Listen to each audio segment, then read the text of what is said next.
Hello, everyone. Welcome to Barca News. It is April 13th, 2024, and Barcelona just defeated Cadiz 0-1 in a match with lots of rotations.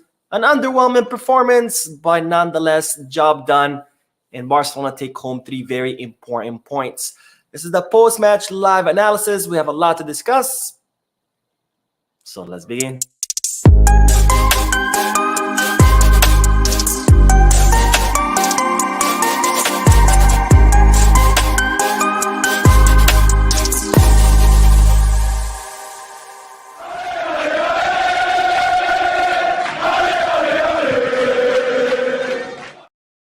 Hello everyone, welcome to the channel. My name is Mo and this is the Barca News post-match live analysis where we analyze Barcelona matches and where I also get to interact with you wonderful people in the chat section by reading your comments out loud, answering any questions and getting the discussion going. This is not to be confused with the Barca News live podcast, which on every Mondays, Wednesdays, and Fridays where we discuss Barcelona news. Now, having said all of that, make sure to hit that like button, subscribe to the channel, and drop a comment. All of this helps this channel continue to grow. Now, let's start with the post-match live analysis because the Barcelona between Cadiz and a match between Barcelona and Cadiz just ended where Barcelona won 0-1 with a team with lots of rotations, given that on Tuesday we do play the second leg of the Champions League match, quarterfinal match against PSG. And as such, there were a lot of rotations, about 8. And overall, it was a pretty underwhelming performance, a pretty boring match. Honestly, not a lot to say or a lot to analyze. It was a pretty bad match. If you missed it, you didn't miss anything. I wouldn't recommend going back and watching it. But nonetheless, Barcelona did its job. They won. They took home 3 very important points, which of course keeps Barcelona alive in the race for La Liga title, because had we lost today or drawn or dropped points, I think it would have been a lot more difficult and pretty much we could have kissed the La Liga title goodbye. But with this victory, we are alive in the race. The point difference is still 8 points between us and Real Madrid, because Madrid did win their match earlier today against Mallorca, also by 1 goal difference, 0-1. So it's still an 8-point difference between Barcelona and first place Real Madrid. The hopes are still alive. But like I said in yesterday's podcast, I think pretty much La Liga is a done deal. I just don't see Barcelona winning. It's not that I don't see Barcelona winning every single match, but Barcelona would need to win every single match, and Madrid would need to lose 3, and I don't see Real Madrid doing that. Now, of course, if we do win the Clásico match next weekend, perhaps that could put some pressure on Real Madrid, and maybe they do drop some points down the road. But of course, since it doesn't depend on us anymore, it's out of our hands, where even if we win every match until the end of the season, it still doesn't depend on us. It depends on Real Madrid also messing up. That's why I say it's very, very difficult that we could end up winning La Liga. Of course, things happen. Miracles do happen. Stranger things have happened. So there is a chance, and today's win keeps us alive in that race. Now, overall, Barcelona started the first half very, very erratic. Lots of lost balls. No control in the midfield. There was a lot of back and forth. Very erratic first half until the goal. Amazing goal by Joao Felix with a bicycle kick. And then after that, Barcelona kind of regained the control of the match. And then they ended the first half with more control, more possession, generating some chances. Not very clear, dangerous chances, but nonetheless, much, much better than the initial first 30 minutes where it was very, very chaotic. And then the second half, it was pretty much a total disaster. It was just kind of a reflection of what Barcelona have done for most of the season. Just a pretty bad performance overall. Just a lot of loss of the ball, a lot of side passes, not creating many chances, not creating any danger. Just the same of what we've seen throughout the most of the season. But of course, there were 8 rotations in total, so that's probably why a lot of these players haven't played with each other the whole season, and it was very, very evident where they couldn't read each other's runs, they couldn't read each other's passes. A lot of times they couldn't understand what the other player was doing. So it was very obvious that obviously the rotations did play in effect. And this is why it's very important to rotate, not only to rest your starters and keep them healthy, but also so your subs can play more together. And that way, when you do need them, like today, to play 8 of them all at once, you don't suffer as much. But at the same time, we are blaming the rotations, but if you look at it, despite us having a lot of substitutes, they still achieved the same result as the starters have throughout the whole season.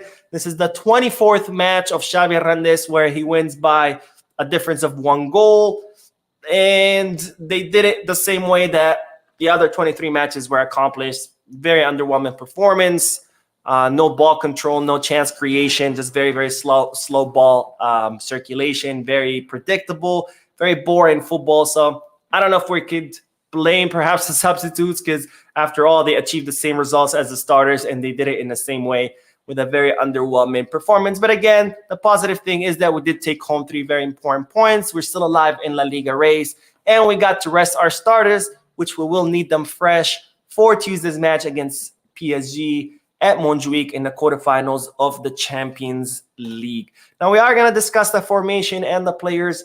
I think the substitutions were a little bit questionable, but we'll talk about it. But first, let's head to the chat section and see what you guys are saying about today's match. Trick Shakle says a snooze fest of a match. Good Felix goal, but I really don't understand bringing in Yamal, Pedri, Koundé, and Rafinha for such a pointless match. But hey, Oscar Klopp is 6-0, so whatever, I guess. I agree with you. Total snooze fest of a match.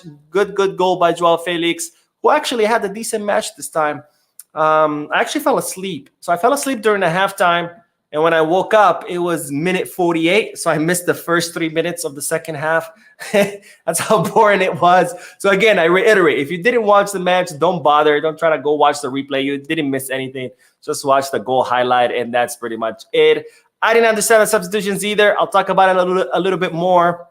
I don't want to get ahead of myself. And as far as Oscar Hernandez, yes, he has gone 6-0. But, I mean, let's be honest. These are not really his victories. These are Xavi Hernandez's victories. You know, it's Xavi who trains the team ahead of the match.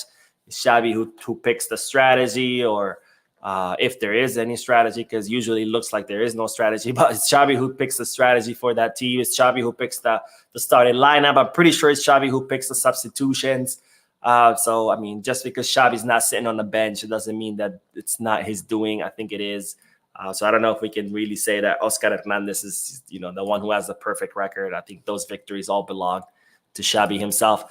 All right, 1M Philly says he brought them in to stabilize the team a bit and match was coming to an end. We don't want to drop points. Yes, good point. I will talk about that again. And Andy says, really underwhelming performance by Vitor Roque, but he's only 18. I don't think so. I disagree with that statement, not because I think that Vitor Roque did great. I don't think you can really analyze what Vitor Roque did. I don't think this is a match where you can actually properly say Vitor Roque had a good or a bad match. It's just not a match. It's not an analyzable match. We had 8 rotations.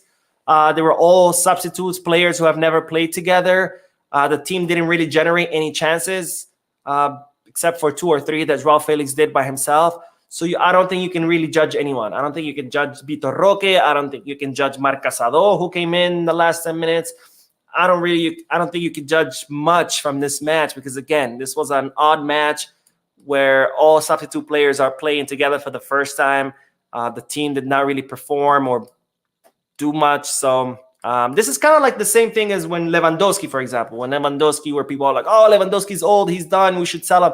By the way, a lot of those people have been very quiet lately. But this is the same situation, right, where Lewandowski was being blamed for his lack of goals because of his age. But in reality, it was the team was underperforming and they couldn't get him the ball. So, of course, he wasn't doing much because he couldn't get the ball. And I think today was the same thing for Vitor Roque, where the team wasn't performing. They weren't creating chances. They weren't getting the ball to Vitor Roque. And that's why we didn't see much of him. So this is the same situation. So I don't really think we can judge Vitor Roque based on this match.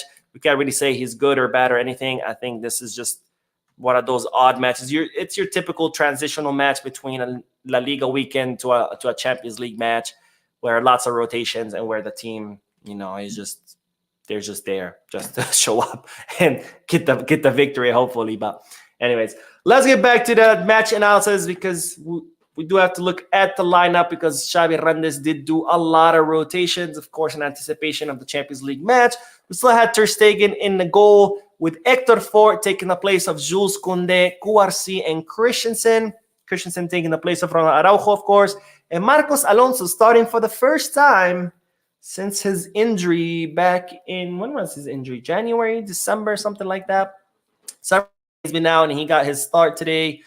In the midfield, we had Oriol Romeo, Fermin Lopez, and Sergi taking the place, of course, of Frankie, Gundo, and Pedri, I guess. I don't know, because Pedri just came back, so he wasn't really a starter for a while.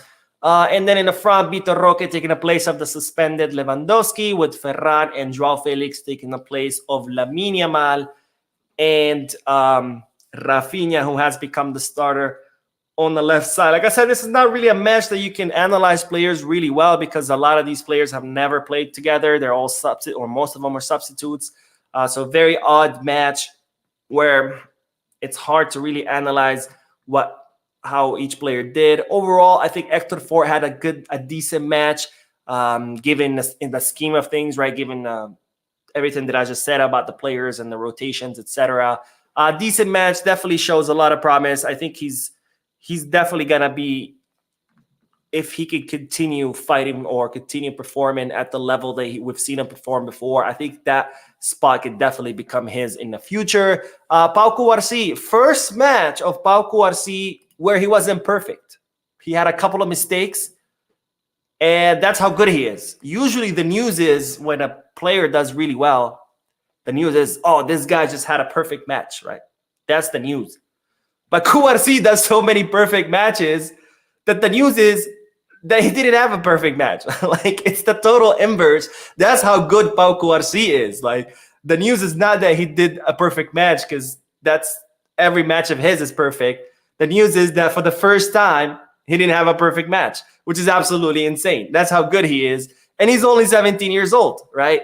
Which is funny because I remember when Xavi when they first were talking about Xavi's going to bring up Pau Cubarsí, a lot of people were getting mad. They're like, why is Pau Cubarsí? Like, why isn't it Mika Faye?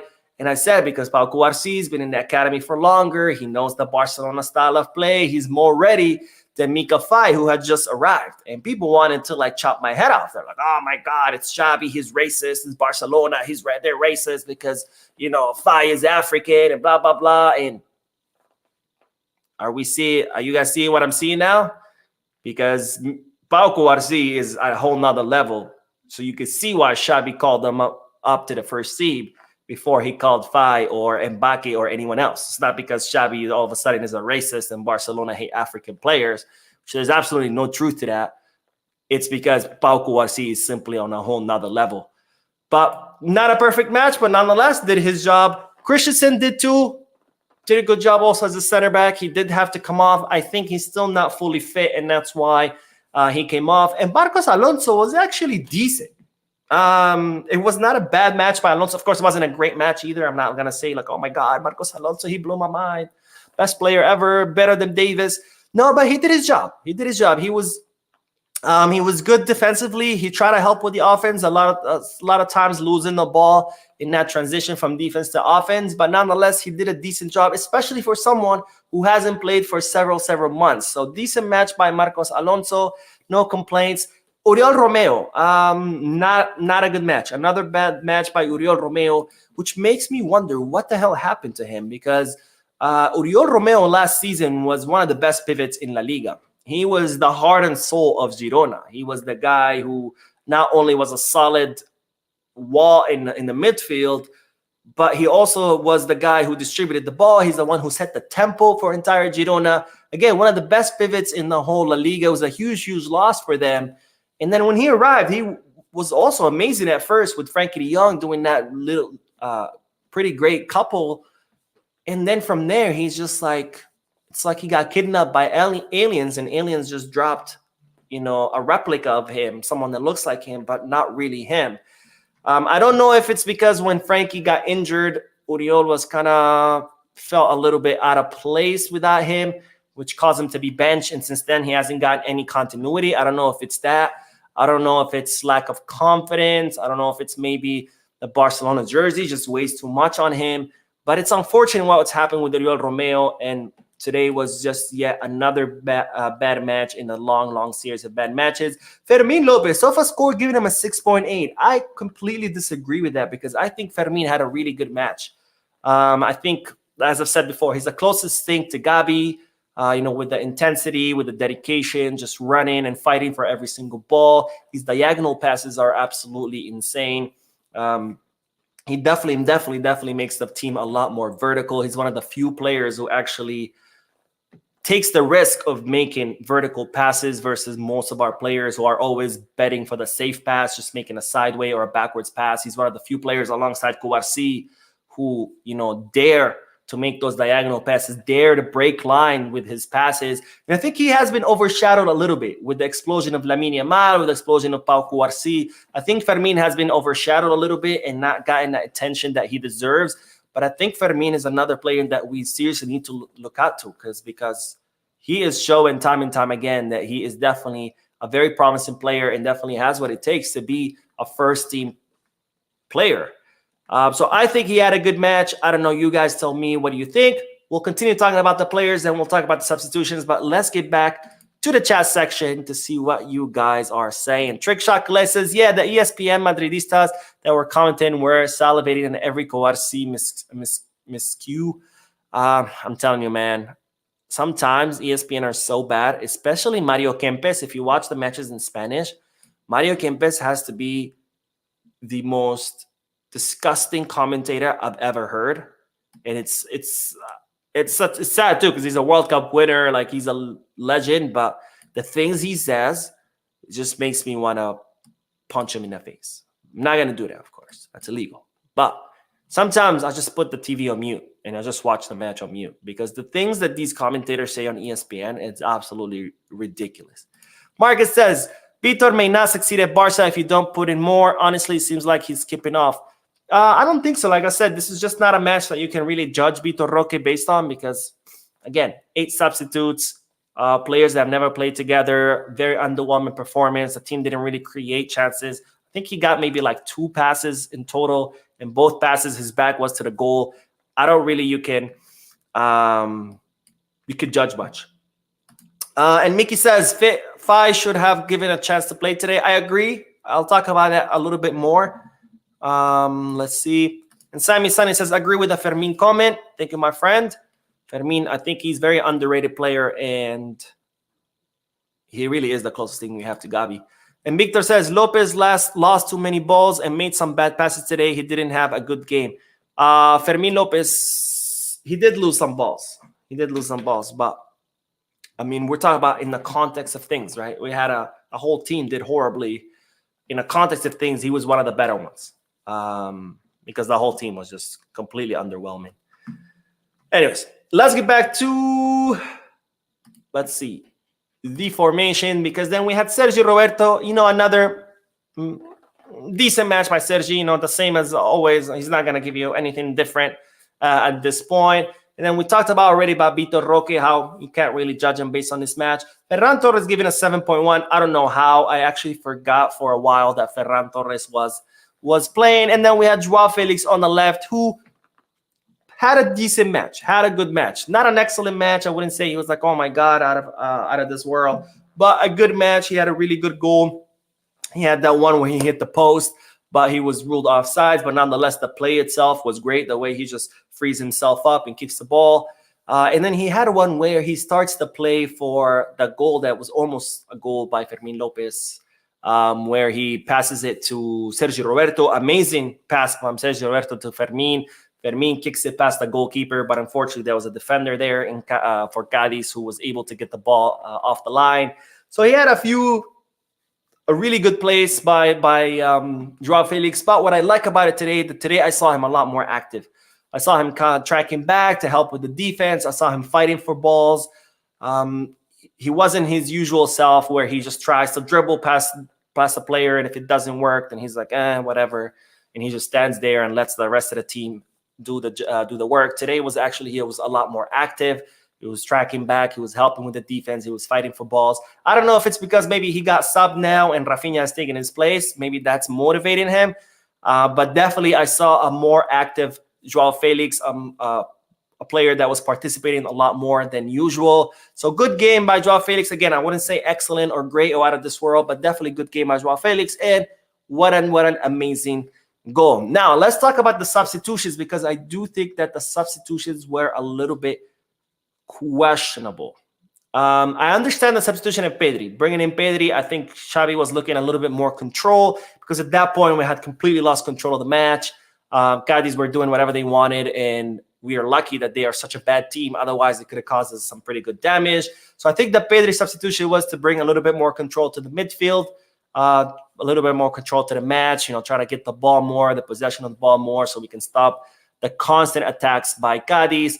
But what I don't understand is the Lamine Yamal substitution. I think bringing in Lamine Yamal for Vitor Roque and having Ferran drop in as a false 9 and Lamine on the right, that to me did not make sense. Because, first of all, Lamine Yamal needs to rest, right? He played the first leg of the PSG. Sure, he was substituted around the 70th minute, but I'm pretty sure he's going to play again on Tuesday. So why bring him in? There was no need for that. If you're seeing that maybe Vitor Roque is not doing much, so, okay, let me change my 9. Bring in Marguiu, right? Substitute a 9 for a 9 and let Lamine Yamal on the bench. Let him rest. Let him be fresh for Tuesday's match. Instead of taking out Vitor to bring in Lamine, to have Lamine drop on the right, to have Ferran be a false 9. All of that did not make too much sense to me. I don't know if Xavi was just trying to get some continuity to Lamine Yamal. That way he can, stay in competitive rhythm for Tuesday's match. Maybe that was the reasoning behind it. But to me, I would have rather had Lamine continue to rest. Another one I didn't understand is Jules Koundé for Christensen. I think Christensen, understand why he came off. He's probably not 100% fit. And maybe that's why he came off. He won't play on Tuesday because he did receive his yellow card, his third yellow. But I think he probably came off because he wasn't feeling like 100% or he wasn't fit enough to play 90 minutes. So I understand bringing out Christensen. But to bring in Koundé, that didn't make sense to me because Koundé has been playing 90 minutes of every single match for a very long time. I think we should have kept Koundé on the bench to give him more rest and bring in Faye. I think this would have been a good chance because Christensen came out at a 70th minute. I think bringing Mika Faye for the last 20 minutes, I don't think it would have been too big of a risk. And plus we were already up 1-0. Sure, it wasn't a comfortable lead, but I think this would have been a good match for Faye to come in. Another substitution didn't make sense to me, Rafinha. I'm pretty sure Rafinha is going to start on Tuesday. He played the first leg. So just keep him on the bench. We could have kept going with Joao Felix since most likely Joao Felix is only going to come off as a sub on Tuesday. So let Joao Felix finish the match. Let Rafinha rested so he can be fresh for Tuesday's match. And what other substitutions were there? And I think that was the only substitutions that didn't make sense to me. Bringing in Rafinha, Lamine, and Koundé, 3 players that needed the rest since they played the first leg, and they're gonna play second leg. I'm pretty sure of it. And this would have been a good match for Faye to have some minutes. I think it would have been a good match for Vitor Roque to have the entire 90 minutes, even if he wasn't doing much. Let him play, let him run, let him get used to the playing with the first team. I don't know. You guys let me know, but let's see. Let's get back to the comments section. Let's see. Where did we leave off? Victor Isaac says, Mo, do you speak Spanish? Yes, I do. Uche says, Barca just managed to win the match with second team. We are good. That doesn't make us good, my friend. Yes, we won, but we barely won. 1-0. And it was a horrible performance. That does not make us good. It's good that we got that result. It's good that we took home 3 points. But I think we need to stop with this very, very low standards of ours that have somehow became common. I don't know if it's 7 years of bad football that all of a sudden have lowered our standards where some people look at today's match and say, oh, that's good. There was nothing good about today's match. The only thing good is that we took home the 3 points. But let's not. Anyways, Best Lord says, Mo, are we overusing Cubarsí? 100% we are. I don't think this was another match for Cubarsí to play at full 90 minutes because he's been playing 90 minutes of every match. And I think they're forgetting that he's only 17 years old. He's still growing. He's still developing. He cannot be playing 90 minutes of every single match. And today was another one. And I'm pretty sure he's going to play 90 minutes on Tuesday. So this is a match that should have either fully rested Cubarsí or maybe if we needed him, perhaps have him play 60 minutes, 70 minutes, and then bring in Araujo. I don't know if Inigo available? I can't remember. If not, why not have Inigo and Christensen play and then had Christensen come out and Mika Fai come in. I don't know. I can't remember if Inigo was available or not. But even if Inigo wasn't available, maybe bring in Araujo and have Araujo finish the match, or have Araujo start and then have Cuarci finish the match. I don't know. I did not like that Cuarci played 90 minutes of yet another match. Yomi Dara says, Mo, there was not service to Vitor. I agree with you. There was nothing he could have done. Exactly. It's the same thing as, like I said, Lewy. When people blamed Lewy, it was his age. It was really because he wasn't getting any balls. But anyway, Sam Sunny says the subs were brought in to maintain the dominance. Well, we didn't really dominate anything. So I don't think there was anything to maintain. Trick Chocolate says, even Erling Haaland is a horrible striker when he's not getting service. Seriously, stop dumping on Roque and learn the game. Yeah, I agree. Let's see. DLS says, Marc Casado is really good. We should renew him. Barcelona are trying to renew Marc Casado. It's the player who's being hesitant about it because his contract does expire this summer.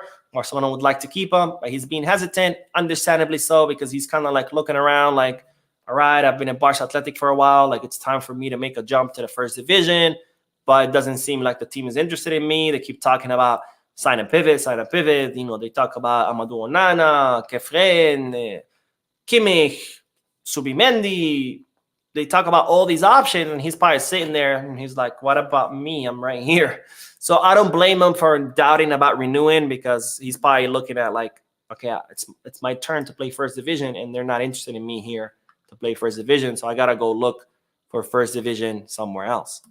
Victor says, Kunde came on to keep the experience in the defense. That's why Cuarci and Christensen switched position during first half.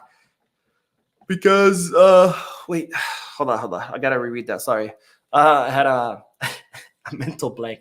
Kunde came on to keep the experience in the defense. That's why Cuarci and Christensen switched position during first half, because him and Fort were on the same side. Yeah, maybe. Let's see. Okay, Sampana says Inigo wasn't available. Okay, I thought so. I couldn't remember. And then one more. Andy says Roque is pressing a really good action. Yeah, I do like that. Roque was very active, constantly pressing, constantly chasing the ball, constantly putting pressure on players. I think that's good, and that's something that we were missing with Lewandowski, because Lewandowski is more about, your typical 9 who stays in the box and waits for the ball. Vitor Roque is more someone who goes looking for the ball and then takes it to the box and score. So I think it's going to be a great addition to the team once he gets settled in. Well, anyways, Sampana says, Mo, how many languages do you speak? I speak 4. And Joshua says, Mo, I think if Xavi stays after this season, as Laporta wanted, then loaning Roque will be the best option, because under Xavi, I'm not seeing a young guy playing that much. I think Xavi is just taking his time with Roque. I don't think that Xavi has something, against Vitor Roque. I think he's just taking his time with him, as he should be. Roque just arrived a few months, 2-3 months ago. He hasn't been here that long. It might seem like he's been here all season. He hasn't. Remember, he arrived in the winter. So he's only been here a few months, and he's coming all the way from Brazil. Like, he's not like he just moved from the Premier or from the French League or something. It's a big jump in skill to go from Brazil to first division of the Liga. So Xavi's just taking his time with him, as it should be. There's no rush. He's 18 years old. I'm sure next season he'll be more important. Anyways, all right, so that is it for today. Well, not for today, for this live stream. I am going to bring you some news videos. I know I didn't upload one yesterday. My computer took a crap on me again, but I promise today I will upload some news videos. But thank you for tuning in to the post-match live analysis. Three very important points. We're still alive in La Liga race, and we now head to the Champions League to play the second leg of the quarterfinals against PSG.